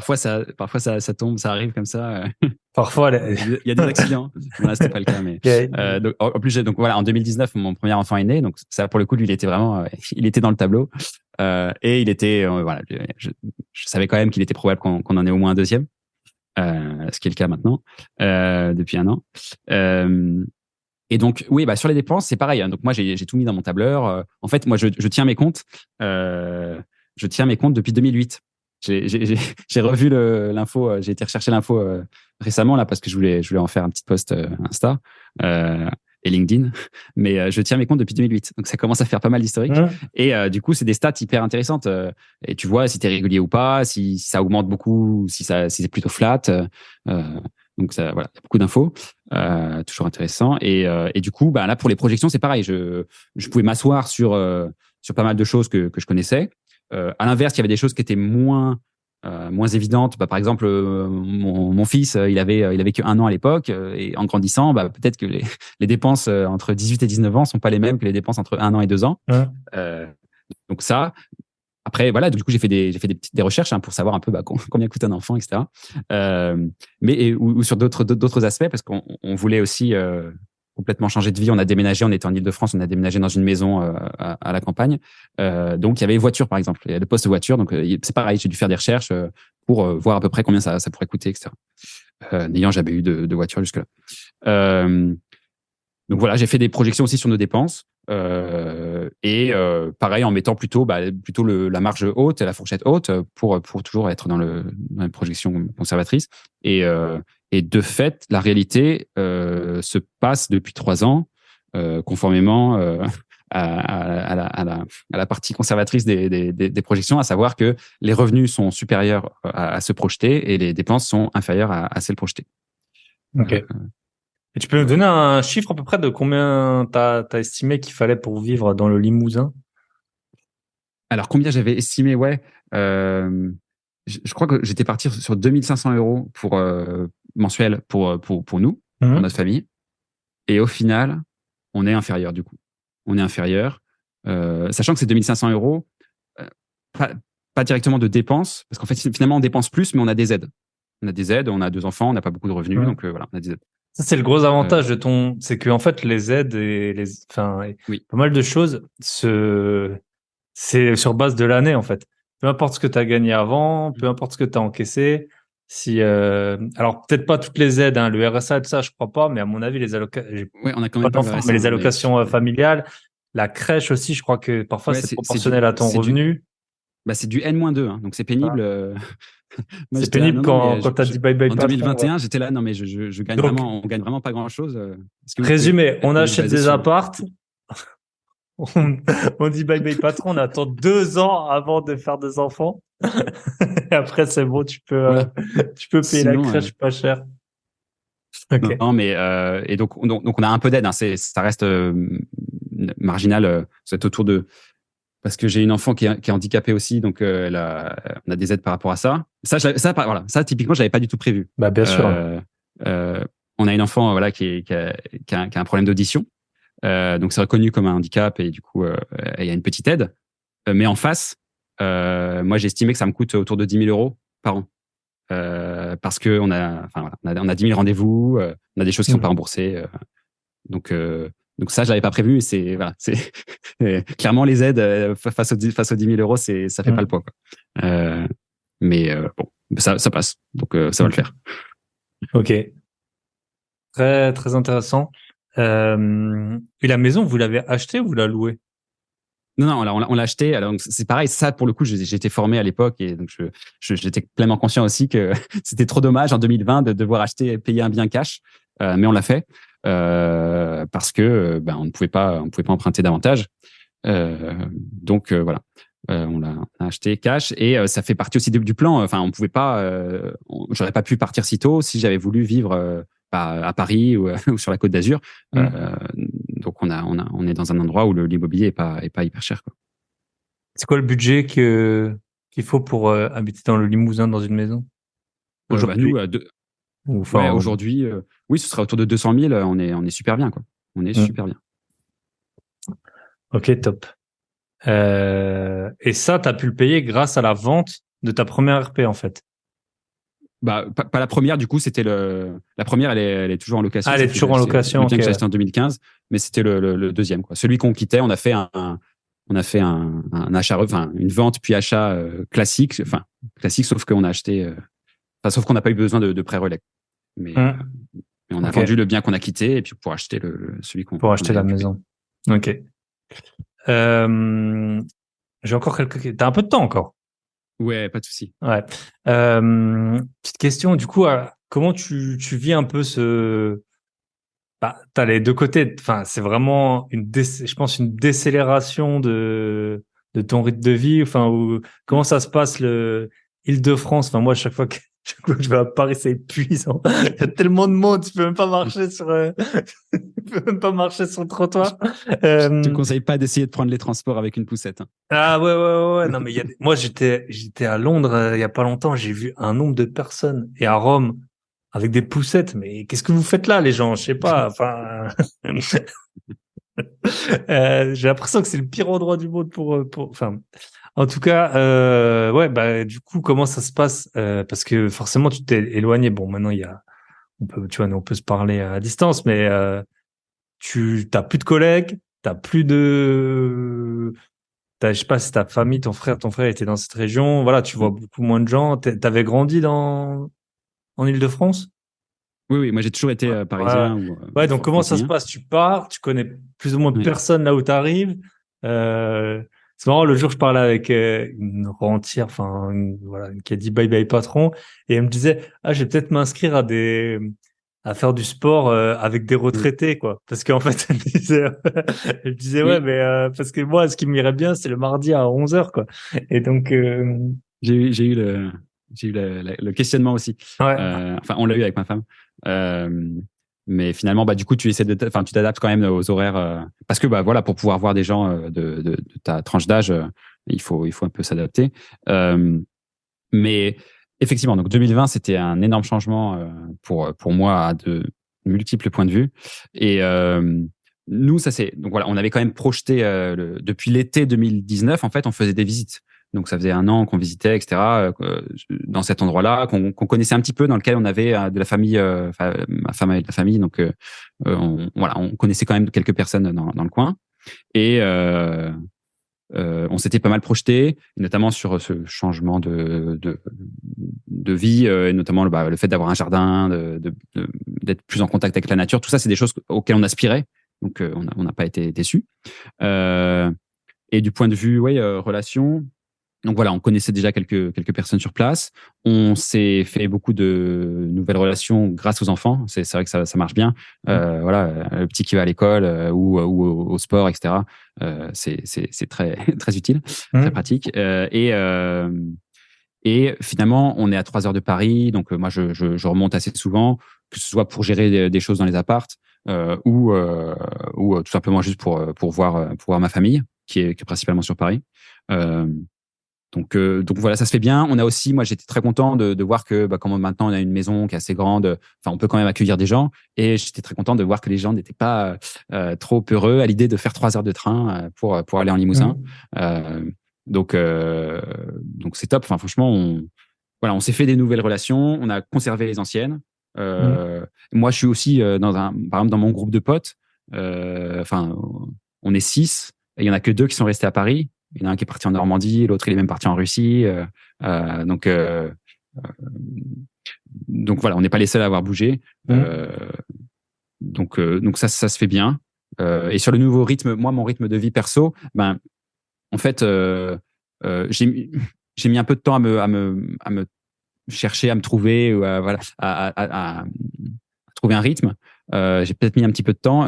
Et en tout cas, ce qui m'a bien stabilisé et ce qui me botte vraiment maintenant, c'est depuis un peu plus d'1 an, c'est le side business que je fais, donc le coaching que je fais sur l'immobilier, sur la bourse, sur l'investissement en général, sur la gestion de patrimoine. Et ça, voilà, accompagner des gens. Là, pour le coup, je te parlais du sens quand j'étais à EDF en fin d'études. Là, je suis gâté, quoi. Je suis vraiment servi. J'ai des profils très variés, avec des problématiques variées, des questionnements, etc. Et auxquels je m'attache je m'attache à résoudre de la façon la plus professionnelle et j'allais dire amicale. C'est peut-être un mot un peu fort, mais vraiment, on échange avec mes clients. Ça, tu utilises des relations. Enfin, moi, nous, on accompagne aussi des personnes. On les a 1 heure par jour, 1 heure par semaine au téléphone.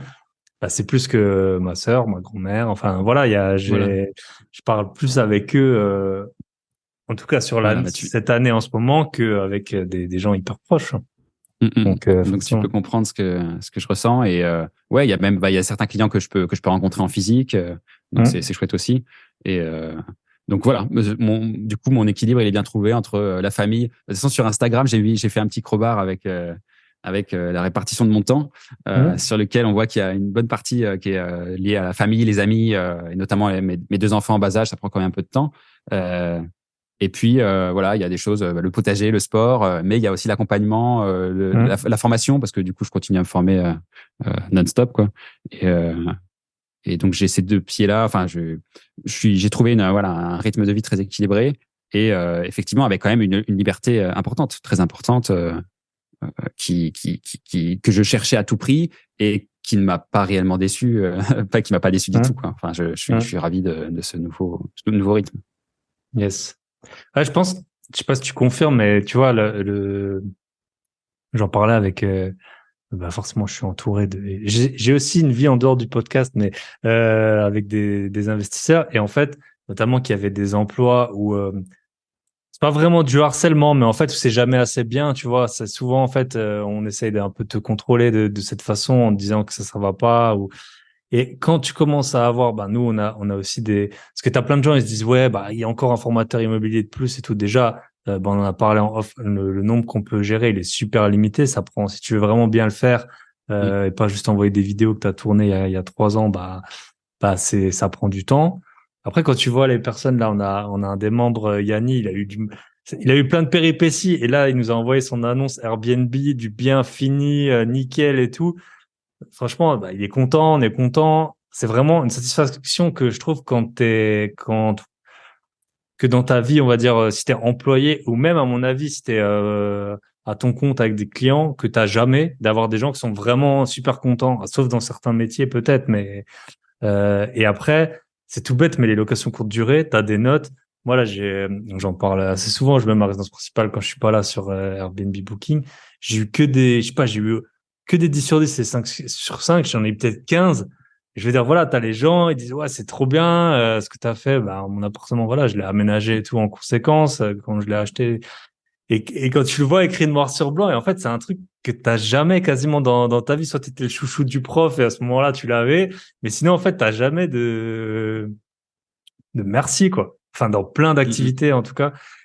Et avoir, soit écrit noir sur blanc, bon, après, c'est des voyageurs, mais bon, tu sais qu'ils ont passé un bon moment. Soit avoir des personnes, atteindre ce pourquoi ils sont venus te voir et de façon où ils sont super contents et où ils continuent tout ça. Enfin, en tout cas, moi, c'était un sentiment que j'avais pas avant, quoi. Et que aussi, via le podcast, quand je rencontre des auditeurs, ah ouais, c'est trop bien ce que tu fais et tout. Ouais. Et ça fait du bien, Oui, mine de rien, c'est un peu pour l'ego, mais ça fait du bien, enfin, ça fait du bien à tout le monde, quoi. Les voyageurs, Oui, ils mais sont pas, contents, les justement, membres, pas ils que sont pour l'ego, contents, parce toi, que t'es content. Voilà, c'est un c'est triptyque qui fonctionne bien, quoi. la reconnaissance du travail bien fait, ouais, Ouais. c'est capital et sans mauvais jeu de mots. Et c'est pas que pour l'ego parce que justement, si on te dit merci, c'est que tu as apporté de la valeur, on va Mmh. dire. C'est un terme à la mode, mais voilà, tu as aidé en fait, tu as aidé, Ouais. les gens sont contents de ce que tu as fait pour eux. Et moi, c'est effectivement dans cette quête de sens, c'était vraiment aider l'autre, rendre à l'autre ce qu'il ne m'a peut-être pas donné d'ailleurs, mais mais en tout cas, voilà, aider. Et du coup, je le fais de façon tarifée dans certaines, enfin, avec mon activité, et de façon non tarifée, de plein de façons différentes. Du coup, effectivement, tu l'as deviné, on est dans un coin où il y a pas que des jeunes personnes, donc il y a des petits vieux qui ont des besoins de, de- d'aide informatique ou autre. Je suis très content de les Ok. aider aussi, parce que je les connais. Hein, c'est pas, je fais pas ça non plus Pour l'héritage, tout le tu fais temps, pas ça mais pour l'héritage, c'est ça le mot que tu cherches. non, je fais pas ça pour l'héritage, mais de toute façon, je sais que en plus, il sera relativement limité dans cette voie-là. Mais Ouais. euh, Ça, donc, on n'en a pas parlé du risque. Si vous allez dans une zone où l'immobilier est pas cher, c'est pas l'endroit où il faut faire ami-ami avec les voisins pour toucher l'héritage. voilà. Allez plutôt sur la Côte d'Azur, il y a plus de vieux et ça vaut plus. C'est ça. Oui. Yes. Non, Ok. j'ai pas comptabilisé l'héritage d'ailleurs dans mes projections. Parce qu'à un Mm. moment, la question se posait. Enfin, je me suis dit, je me suis dit bon, je compte sur une vie éternelle de Mm. mes aïeux. Mais pas sur la tienne, du coup, si tu consommes le capital. Enfin, c'est un peu les. Oui, oui, sur la Ouais. mienne, en fait, finalement, tu vois, comme je t'ai dit, à la fin, il y avait deux ou trois apparts selon les projections qui restaient là. Et avec le cash flow, il y avait Mm. peut-être moyen de survivre, quoi. Ouais. Non, mais c'est intéressant. Et puis de voir, t'as une idée à un moment T, et puis tu te lances. Puis après, il y a plein d'idées qui apparaissent. Il y a. Et oui, c'est sûr que c'est pas Euh, figé. En plus, mm. euh, tu peux toujours améliorer, bien sûr, ce qui a été fait, ou en fonction de l'existant, en fonction de la réalité. Donc, il peut y avoir des mauvaises surprises, mais il peut y en avoir des bonnes aussi. Et c'est Mm. juste, il faut s'adapter, faut gérer la situation en fonction. Et puis, je savais aussi, d'ailleurs, encore une autre chose, mais j'étais parti encore une fois donc avec des projections conservatrices où j'avais zéro revenu de mon immobilier, mais zéro revenu aussi de side business. Enfin voilà, j'étais en Mm. mode je vais plus gagner un seul euro de ma vie. Or je Mm. savais que c'était a priori extrêmement conservateur parce que moi je suis quelqu'un, je peux pas, enfin voilà, je veux rester actif et que ce soit bénévolement, mais aussi le côté rémunération est toujours intéressant. Surtout comme nous en plus on partait sur enfin des revenus passifs qui sont assez faibles. Tout ce qui rentre en plus, c'est bienvenu, quoi. Ça sera Mm. vraiment utilisé pour améliorer notre niveau de vie ou pour voilà pour investir d'une façon ou d'une autre. Donc oui, là, je savais que je resterais pas totalement inactif Ouais. tout le temps, quoi. En partant à 34 ans, je pense que personne personne ne reste inactif Mm. si longtemps ensuite, quoi. Yes. Non, c'est super. C'est un point de vue qu'on voit peu, alors qu'en fait c'est vrai. Et puis après, je pense que ouais, t'étais pleinement conscient qu'au pire, tu retournes travailler, Oui, et c'est pas la mort, hein. Et tu étais déjà en train de le faire. Et puis il y a plein de gens qui le font. Et voilà. puis ça se passe pas trop mal. Et puis c'est vrai que le monde il va super vite. Et même si demain tu vas dans une voie complètement différente, tu peux du jour. Enfin, t'as des coachs en intelligence artificielle qui sont nés en 6 mois, tu vois. Ouais. Et après, ça pourrait être autre chose. T'as les DPE là, ça tout a changé avec les DPE. C'était un peu dans l'IMO. Voilà, si demain tu deviens diagnostiqueur là, ça, bien sûr, très de façon très professionnelle. Hein. Tu gagnes pas ta vie en baissant les notes des diagnostics, mais voilà, ça, c'est un métier qui où il y a un marché, surtout en ce moment, où tu te formes vite. Et puis, enfin, il y a pas que, tu vois, c'est vrai que toi et moi, j'ai aussi étudié pendant jusqu'à 30 ans. Enfin, je travaillais, mais j'ai toujours été en formation. Je passais des diplômes et tout. Et en fait, pour nous, enfin, on a un peu, je pense, tous les deux cette idée de, bah voilà, il a fallu étudier 10 ans pour avoir un travail. Donc, si demain, je quitte mon domaine, bah, en fait, je sais plus rien faire. Alors qu'en fait, tu as des métiers sur lesquels tu peux arriver beaucoup, beaucoup plus vite. Et surtout si t'es pas à la rue, quoi. Si tu te Oui, dis, oui, bon, vas-y, je vais essayer ça. Et puis, il y a toujours des filets de sécurité. Et d'ailleurs, juste à ce sujet, enfin parce qu'il y a peut-être des gens qui se demandent, moi je suis parti en congé création d'entreprise. Donc c'est un dispositif qui est ouvert a priori à tous les salariés qui ont une certaine ancienneté, mais c'est genre un an et demi ou quelque chose comme ça. Mais tu peux partir en congé création d'entreprise. Et donc, enfin moi en tout cas, venant d'EDF, je suis pas parti genre avec 2 ou 3 ans de chômage. Je n'avais pas du tout cette poire pour enfin, ce moyen de respirer, quoi. Moi, je suis parti en congé de création d'entreprise, donc je n'ai pas de droit au chômage, mais j'ai la possibilité de retrouver un poste, enfin, de revenir chez EDF donc chez EDF, c'est particulier, c'est pendant 5 ans, alors que le cas général, c'est pendant 2 ans. okay. Mais moi, pendant 5 ans, voilà, tous les ans, je peux dire, ah bah en fait, je veux revenir. Donc ça, c'est plus c'est psychologique uniquement et c'est pas financier, parce qu'en financier, il y a une toute petite aide de 1 500 € annuels, mais ça n'a rien à voir par rapport à ceux qui quittent en touchant le chômage pendant 2-3 ans. Mais c'est une aide psychologique. Voilà, on se dit, ça peut peut-être aider à dormir la nuit, de se dire, bon, au pire, je peux. Et c'est chaque année où tu as le droit de revenir. Voilà, c'est chaque année que ouais. Donc moi, j'en envoie un petit courrier.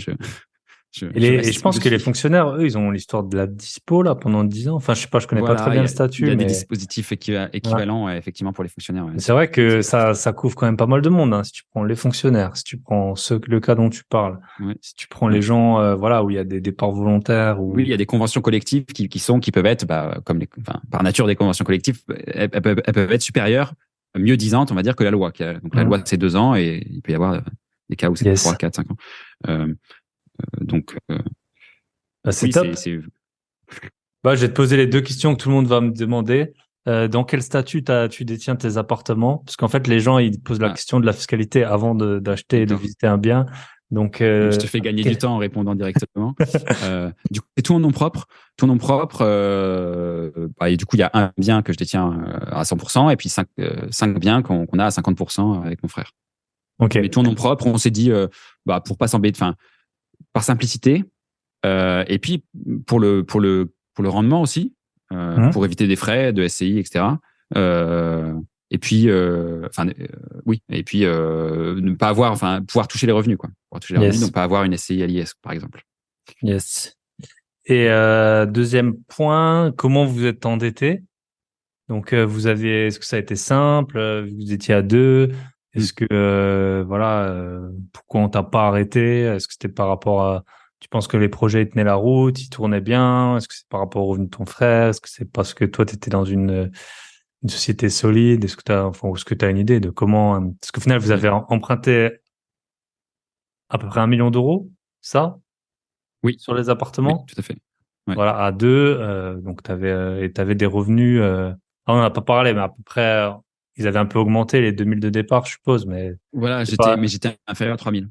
Ok. Mais t'avais ta femme, parce que t'as acheté avec ta femme aussi. Ça pesait. Oui, on est mariés en communauté, mais elle a des revenus inférieurs aux miens. Donc, on pesait pas énormément dans le game. Mais donc, effectivement, il y avait mon frère qui était là et ça c'était important. C'était très utile. Merci à lui. Et ouais, du point de vue des banques, en fait, on a eu la chance. Je sais pas si, en tout cas, moi, j'ai fait. C'est pas une chance parce que finalement, je l'ai provoqué parce que j'ai fait énormément de banques à une époque, en 2018, pour finir par tomber sur un. Non, c'était même en 2015. Et du coup, pour finir par tomber sur un conseiller qui a pu nous suivre par la suite. Donc, ça nous a ouvert la porte. Donc, c'est Crédit Agricole, donc c'est assez classique. Mais et au Crédit Agricole, on a trouvé quelqu'un qui acceptait de nous suivre. Et Et ça s'est fait comme ça. Donc, on a pu faire tous nos achats au Crédit Agricole, qui, du coup, finissaient par bien nous connaître. On les a pas tous fait non plus tous en même temps. Tu vois, le premier, c'était fin 2018. Donc, il y a eu quasiment 1 an avant d'acquérir le deuxième. Et du coup, il a eu le temps de voir les loyers qui tombaient, que effectivement ça marchait bien. Et pareil pour la série de 3 de 2020 qui s'est fait assez rapidement, mais il a eu le temps de il a eu le temps de voir les 2 premiers qui tournaient bien, etc. Donc, il s'est dit qu'on faisait bien les choses, sans doute. Voilà. Après, on a fait des montages, des petites astuces un peu assez rares, mais qui nous ont permis de faire les choses, notamment le post-financement. Donc, on a acheté les biens cash. Enfin, il y a certains biens, pas tous, mais il y a certains biens qu'on a achetés cash pour dire il y a pas de question de prêt. Enfin voilà, on a vraiment acheté les biens cash et on a fait financer les biens après. En fait, c'est très peu connu, mais on a 6 mois après l'acquisition d'un bien pour le faire financer par un prêt classique. Après, il y a juste une hypothèque qui vient dessus, mais c'est pratique. Notamment, ça permet d'avoir des loyers qui rentrent déjà. Et donc là, la banque, elle te dit. Ouais, et en plus, ça. Oui, je constate vraiment que l'opération est faite. Yes. Voilà. Oui, et puis bien sûr, tu passes devant tout le monde. Il y a tous les avantages à payer cash. Donc, mais il faut pouvoir le faire, évidemment. Donc, voilà, c'est cet ensemble de choses qui nous a permis effectivement de lever 1 million sans être particulièrement arrêté. Et après, moi, j'ai quitté mon et quand tu disais que est-ce que c'était oui, je pense que EDF c'était un bon tampon. Maintenant, moi, je trouve pas que la boîte est forcément très solide. Enfin, c'est une boîte qui voilà, on a etc., vu mais évidemment d'un point de vue d'un banquier. Ouais. Le CDI a l'air solide, mais bon, quand tu vois les pertes 2022, après sur base de systèmes sur lesquels elle n'a pas toujours la maîtrise, mais ouais. Ok. Écoute, je pense qu'on a fait un bon petit tour. Si on veut te contacter, allez dans le lien. Vous me contacter sur Instagram. Donc du coup, moi je suis connu. Enfin, ça s'appelle Mes Finances Ma Liberté. Donc sur Instagram, tout attaché, voilà. Mes Finances Ma Liberté. Sinon, Guillaume Angot sur LinkedIn. Et par ce biais-là, enfin par l'un ou l'autre, vous pourrez retrouver mon site pro et puis voilà les podcasts dans lesquels je suis passé, voilà les différentes formules d'accompagnement que je propose. Même si en fait finalement je fais du coaching one-to-one et je suis très très souple, donc je m'adapte à ma clientèle. Ok, top. Écoute Guillaume, ça m'a fait très plaisir d'avoir ton point de vue, ta stratégie, et puis je te souhaite tout le meilleur pour la suite et de pas vendre trop tôt. Les appartements. Le plus tard possible. Ouais. Écoute, c'est un grand plaisir. C'était un grand plaisir pour moi aussi. Et merci à toi pour tout ce que tu partages. Et ouais, on travaille dessus. Allez, bye bye.